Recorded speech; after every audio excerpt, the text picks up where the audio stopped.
Aloha, my loves, and welcome back to Soulful Wahine. I'm your host, Keholani. If this is your first time tuning in, welcome, sis. And if you're tuning in from the previous episode, welcome back. I'm so happy that you're here. Today's conversation is one that has been on my mind for honestly as long as I can remember. Because as a therapist and as a Polynesian woman, I have seen firsthand the impacts of what happens when we let things go unaddressed. And so today, we're going to be talking about Polynesian women and mental health. The silent battles, cultural expectations that are placed on us, the strength that we're praised for, and all of the pain that we carry beneath all of that. I just want to start with something. Mental health is not a weakness, but for whatever reason, many of us Polynesian women feel like this is something that we are not allowed to admit that we struggle with. And I know for a fact that I fell under that category for a long time too. I just want to point out that when we are having these conversations, the intention is not to shame ourselves or to judge ourselves, but rather become aware of our own patterns and what they mean, and how they impact us. Especially when it comes to the topic of mental health and, us as Polynesian women feeling like this is something we can't admit that we struggle with. When you look back at how we were raised, how a lot of us were raised in Polynesian households, we were raised to be strong. Mental health was never something that was ever openly discussed. Like, I'll give a personal example. I remember there was a point in high school, I think it was my senior year. I was just really struggling and I was just kind of feeling really depressed and like unsure of where I was going in life. And I remember I told my mom that. And for context, as I've shared in the previous video, I am Native Hawaiian and Tongan. And so my dad is Native Hawaiian and Black, and my mom is Tongan. And so I remember telling my mom, I'm like, yeah, mom, I'm kind of feeling pretty anxious. And like, I've been feeling like I've been waking up really sad some days and I don't know why. And I still remember my mom looking at me and being like, anxious about what? Like, what are you sad about? Like, stop being laupisi. Like, you have a house, you have a family, like, you have so much to be grateful for, And looking back now, me and my mom can crack up at stuff like that because we can both recognize, one, I don't know what the hell I was doing, and two, neither did my mom. She was figuring it out the first time herself, you know?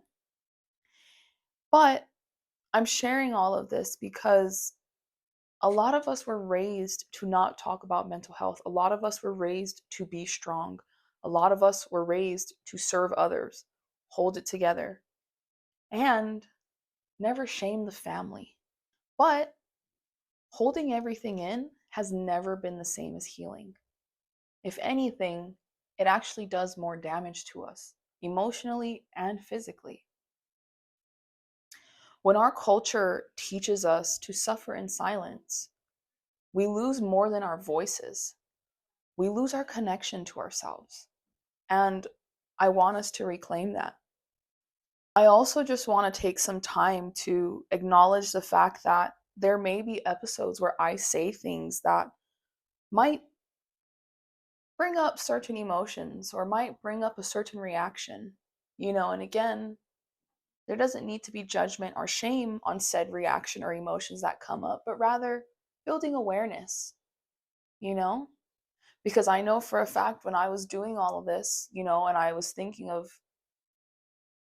saying, like, when our culture teaches us to suffer in silence, I'm not gonna lie, I kind of had a reaction, I was like, ooh, I don't know how that's gonna sit.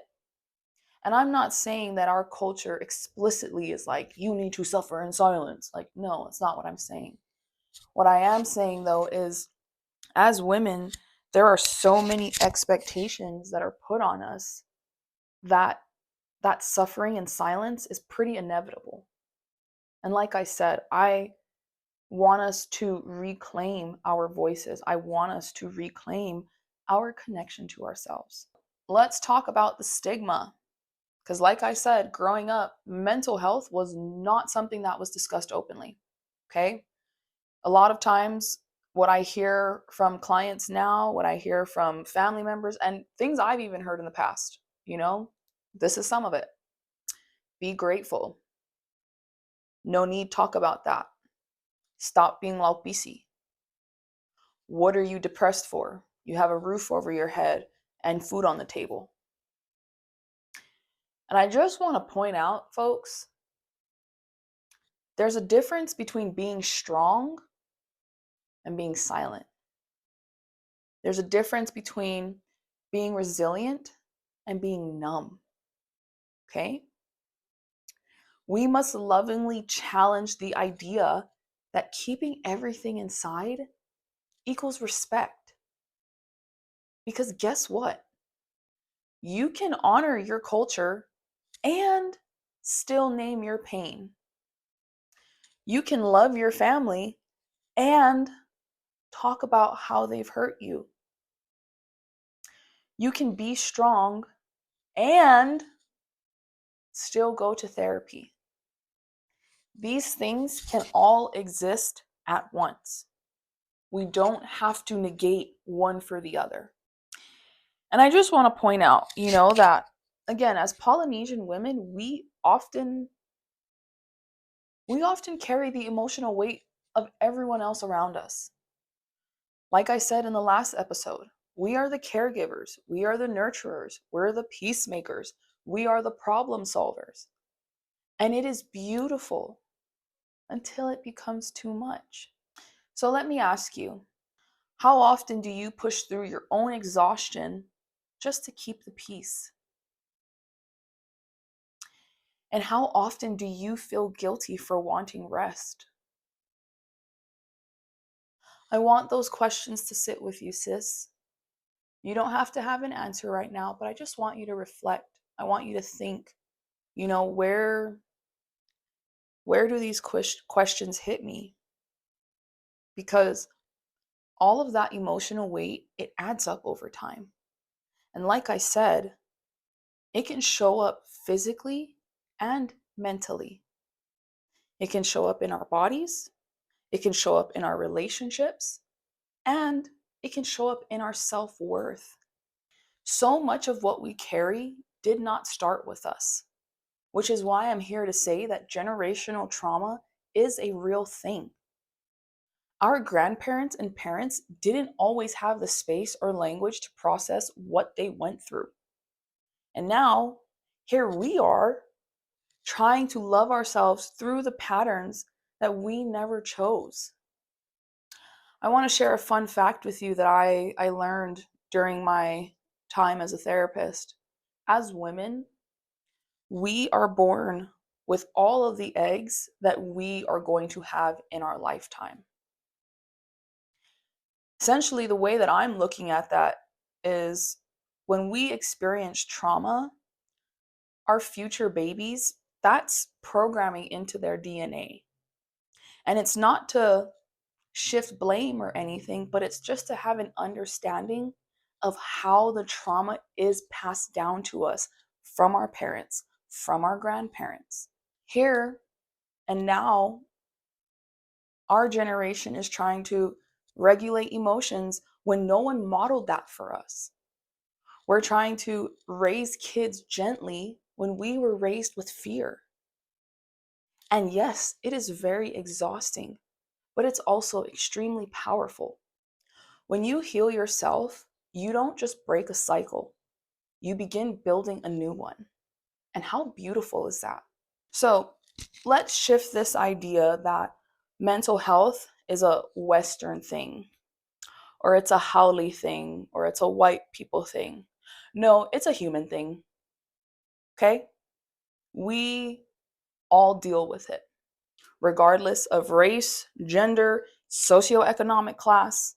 Mental health affects everyone. or can affect everyone. Our ancestors practice wellness. And I just want to point that out. Like, I want to take some time to point out that our Polynesian ancestors practice wellness. They rested, they gathered, they connected with nature, with spirit, and with each other. That is mental health. That is healing. That is cultural healing. Therapy isn't turning your back on your culture. I know it can feel like that, truthfully, because I know for me, when I began my own therapy, I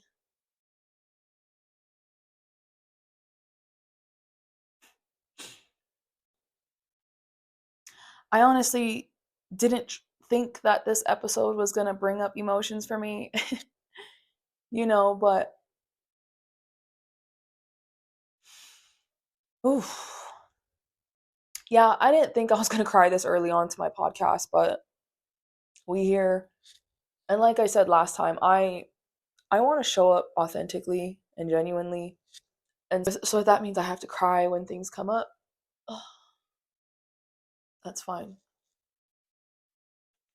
Um as I was saying though, when I began my therapy journey, there would be moments where I felt like I was being disloyal to my family. There were moments where I felt like I was bringing shame to my family because I was talking about certain things. Um, and honestly, you guys, I wasn't expecting to cry making this episode, like really. But in staying true to showing up authentically and genuinely, I have learned that I am someone that I need to cry.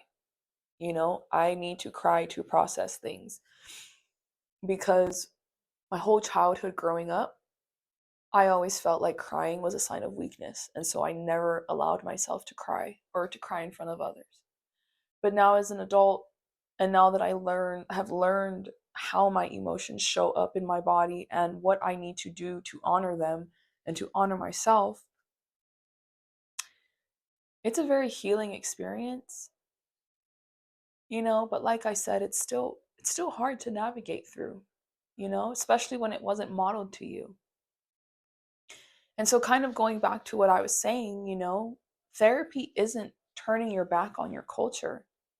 It's actually turning towards your healing, because when we heal, our family heals, our lineage heals, and our future babies heal. And again, like, what a beautiful thing. Let's take a moment to check in, and I want you to ask yourself some questions, okay? What am I carrying that is not mine anymore? Where does my heart feel heavy? What would it look like to soften, even if just a little bit today? Like I said earlier, just let those questions sit with you. You don't have to answer them. I just want you to reflect on them. What healing actually looks like. First things first, that I always tell all my clients, healing is not linear, meaning you're going to feel soft, strong, grounded. Other days, you'll feel triggered, overwhelmed, tired, and unsure. And both experiences are valid. Both experiences are a part of the healing journey.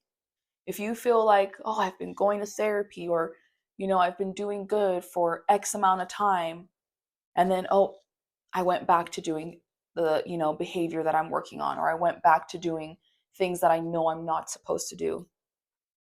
Instead of shaming ourselves, try to just step back and recognize, like, no, this is a part of the healing process. This is how I know that, okay, I'm building awareness and I just have to practice my tools a little bit more. Sometimes healing looks like getting sunlight on your face before the start of the day. Healing doesn't have to be this big, gigantic thing. It can definitely feel like that at moments, but it can also lie in the small things, such as choosing compassion over self-criticism. So, when we do slip up or when we do fall back into old behaviors, instead of beating ourselves up about it, trying to step back and be like, no, you know what? This is a part of the process and I'm learning. It can look like letting yourself cry without apologizing. As I've stated, I was someone that struggled with crying. Now, as an adult, all I do is cry. Like, honestly, like, you can ask the people that are very close to me. They know I cry at damn near everything. Sometimes I'll be sitting in my office and I'll just be looking out the window and I'll start crying at some of the birds and the squirrels, but it's crying without apologizing. And it can look like taking a social media break to protect your peace. With everything that's going on in the world and everything that's going on in our country, you know, healing can look like taking a step away from the phone and protecting our inner peace. Again, it doesn't have to be this huge thing. And sometimes the healing is about the tiny shifts. So catching yourself in a negative thought and choosing a more gentler one. Soothing your nervous system after a hard day. Building awareness around behaviors. As I tell all my clients, awareness is the first step of any healing journey. Because here's the thing, if you're not aware that you're doing something, how are we supposed to fix it? Like, seriously, if you don't know that you're doing something or you don't know that it's impacting people in a certain way, how are you supposed to fix it? Which is why building awareness around behaviors is so important. And so here's something that you can try tonight before bed. Go ahead and place your hand over your heart and ask, what did I need today that I didn't give myself? Don't judge the answer. Again, just listen. Softly whisper back to yourself, I'll try again tomorrow because I deserve care too. Honestly, you guys might think that some of my exercises or tools that I give you guys, might feel a little strange or feel a little odd. And it's just because it's something new, you know? So, whatever reactions you're having, it's valid. Moving forward, my hope is that we normalize these types of conversations so that the next generation of Wahine don't have to unlearn silence. Oh, God. I don't know why that part just really hit me. Like, I literally, I literally made these damn cue cards so I knew what I was going to say. But again, my hope is that we can normalize these conversations so that the next generation of young women don't have to unlearn the silence. So that our daughters don't have to heal from the things that we could not speak on. You deserve support. You deserve love. You deserve to be held. And if no one has told you that, sis, well, now I am. Tears and all. So I want to close with a few affirmations for us. Okay? I am not too much. I am worthy of rest. I am allowed to feel deeply. And my mental health matters. As I stated at the end of episode 1, I would be giving book recommendations for anyone who was wanting to learn more on the topic that we've discussed and, just continue their learning. And so for today's episode, my book recommendations that I have, one is What Happened to You by Oprah Winfrey and Dr. Bruce Perry. I like this book because it's a gentle conversation style book that explores how trauma impacts behavior and identity. I like it because it's not too clinical and I feel like it is an easy read. And then my second recommendation is The Deepest Well by Dr. Nadine Burke Harris. This book is a very powerful book on looking at how childhood trauma, or ACEs, adverse childhood experiences, affect physical and emotional health later on in life. I like it because it's gentle and it's an educational entry point that blends research with real life stories. So if this episode spoke to you, sis, like and subscribe. Come and find me on Instagram at Soulful Wahine. Share this episode with another Wahine who might need to hear it. And let's keep breaking the silence together. I'll see you next time. Mahalo and aloha.